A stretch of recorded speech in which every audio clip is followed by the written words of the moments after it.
Hello everyone, I am Rita Shwastav. Welcome back to my channel. Now in this video, I am going to explain you the exercise of this lesson and question answer also. Question number 1. Answer these questions in a few words or a couple of sentences each. First question, how old are Margie and Tommy? Answer, Margie is 11 years old while Tommy is a boy of 13. पहले भी पढ़ा है हमने कि लड़की जो मार्गी थी वो 11 साल की थी और टॉमी जो था वो 13 साल का था. Question number 2. What did Margie write in her diary? Margie ने अपनी डायरी में क्या लिखा? Margie wrote, today Tommy found a real book. उसने लिखा कि आज टॉमी को वास्तविक किताब मिली. Third question, had Margie ever seen a book before? No she hadn't. उसने उससे पहले कोई किताब नहीं देखी थी. Question number 4. What things about the book did she find strange? क्या था जो उसको किताब में अजीब सा लग रहा था? She found strange in the book that the pages of the book were yellow and crinkly. The words stood still instead of moving on a screen of the telebook and when the page was turned they had the same words as before. उसको लगा जो अजीब था कि किताब में page पीले थे, क्रिंकली थे, स्थिर थे वर्ड्स, जैसे कि उनकी टेडी बुक में जो स्क्रीन में ऊपर नीचे होते हैं वैसा कुछ भी नहीं हो रहा था. एक पेज में जो लिखा हुआ था बदलने के बाद फिर वैसा ही दिख रहा था.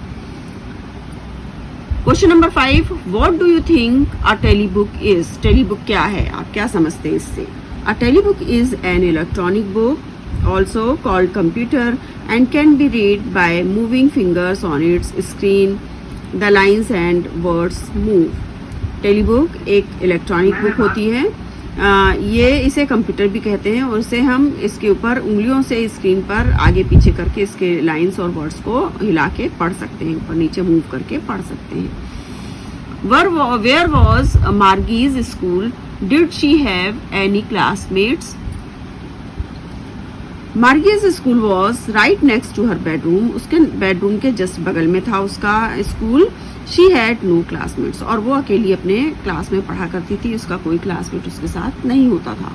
Question number 7. What subject did Margie and Tommy learn?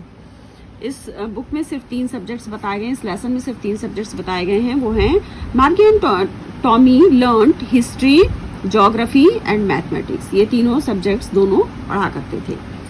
Question number 2 आपको अपने आप से करना है, देखना है इसमें. क्वेश्चन नंबर 3 मैं फिर से बता रही हूँ. Answer each of these questions in a short paragraph about 30 words. First question, what kind of teachers did Margie and Tommy have? Margie had mechanical teachers. They became on at right time. Tommy और मार्गी के पास mechanical teacher हुआ करते थे जो एक सही समय पर चालू होते थे. They had a screen on which the teaching material appeared and the kids had to learn it. एक सही समय पे चालू होने के बाद उनकी स्क्रीन पर टीचिंग मटेरियल अपीयर होता था और बच्चे उसे पढ़ते थे. It gave them homework which is to be submitted after solving. उन्हें वो मैकेनिकल टीचर होमवर्क देता था जो कि सही समय पर सॉल्व करके जमा करना होता था. एक स्पेस दिया जाता था, उसमें डालना होता था उसका answer. Answers were checked immediately.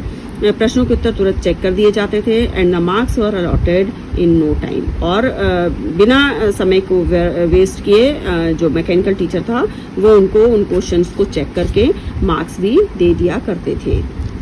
Why did Margie's mother send for the county inspector? County inspector को मार्गी की माँ ने क्यों बुलाया?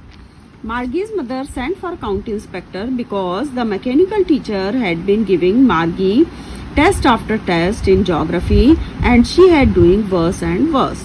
मार्गी की माँ ने काउंटी इंस्पेक्टर को इसलिए बुलाया क्योंकि उसका जो मैकेनिकल टीचर था वो उसे टेस्ट के बाद टेस्ट ज्योग्राफी में दिए जा रहा था और मार्गी उसका रिजल्ट बुरे से बुरा करती जा रही थी, उसको बुरे से बुरा उसका रिजल्ट मिल रहा था. Question number 3. What did he do? तो काउंटी इंस्पेक्टर ने फिर क्या किया? द काउंटी इंस्पेक्टर टूक इट अपार्ट एंड चेक्ड.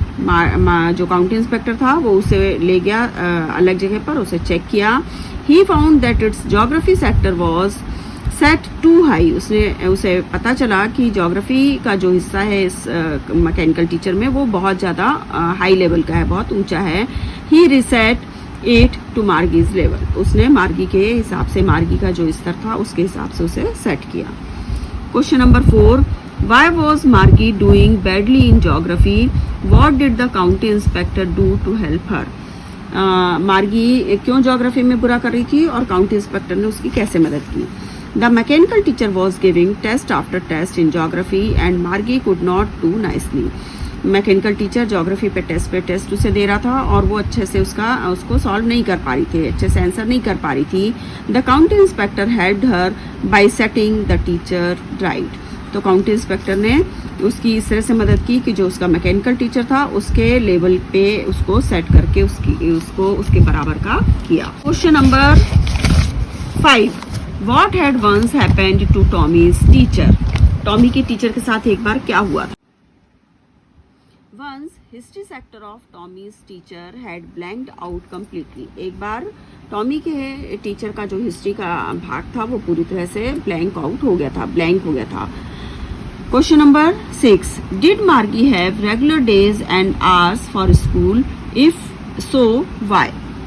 हाँ, क्या उसको ये पूछ रहे हैं कि क्या मार्गी रेगुलर आवर्स में पढ़ाई करती थी, अगर हाँ तो क्यों। यस, हाँ वो रेगुलर आवर्स में पढ़ाई करती थी। She had because her mother said, क्योंकि उसकी माँ का कहना था, little girls learn better if they learn at regular hours. क्यों, क्योंकि उसकी माँ का कहना था कि छोटे बच्चे अच्छा तब पढ़ सकते हैं जब वो सही समय पर, रेगुलर समय पे पढ़ाई करें। Question number 7, how does Tommy describe the old kind of school. Tommy ने पुराने स्कूल को किस तरह से बताया। Tommy describes that it was not our kind of school, it is the old kind of school that they had hundreds and hundreds of years ago. Centuries ago they had a special building. Tommy बताता है, इसका description करता है तो कहता है कि ये हमारे जैसा स्कूल नहीं था, हमारे प्रकार का स्कूल नहीं था, ये एक बहुत पुराना स्कूल है जिसमें सैकड़ों साल पुराने हुआ करता था। यहाँ तक कि शताब्दी पहले इनके पास एक स्पेशल बिल्डिंग होती थी, स्कूल की एक स्पेशल बिल्डिंग बनाई जाती थी। Question number 8, how does he describe the old kind of teacher. Tommy describes that they had a teacher. Tommy describe करता है कि उनके पास एक टीचर होते थे, but he was not a regular teacher, लेकिन वो रेगुलर टीचर नहीं होते थे। It was a man. Regular teacher का मतलब यहाँ पर कि उनके जैसा मैकेनिकल टीचर नहीं होता था, वो एक व्यक्ति होता था। He just told the boys and girls things and gave them homework and asked them questions. वो व्यक्ति जो होता था, जो टीचर होता था, वो बच्चों को, लड़के और लड़कियों को होमवर्क देता था, उनसे क्वेश्चंस पूछता था। The teacher didn't live in the houses, वो घरों में नहीं रहते थे। They had a special building, उनको एक स्पेशल बिल्डिंग होती थी उनके पास। And all the kids went there, सारे बच्चे वहां जाते थे। They learn the same thing if they were same age, वो सब के सब एक सी चीज पढ़ते थे अगर वो एक एज के होते थे। एक्सरसाइज थिंकिंग अबाउट लैंग्वेज में क्वेश्चन नंबर 2 जो है, now use these adverbs to fill in the blanks in the sentences below. इन वर्ड्स को आपको नीचे फिल करना है।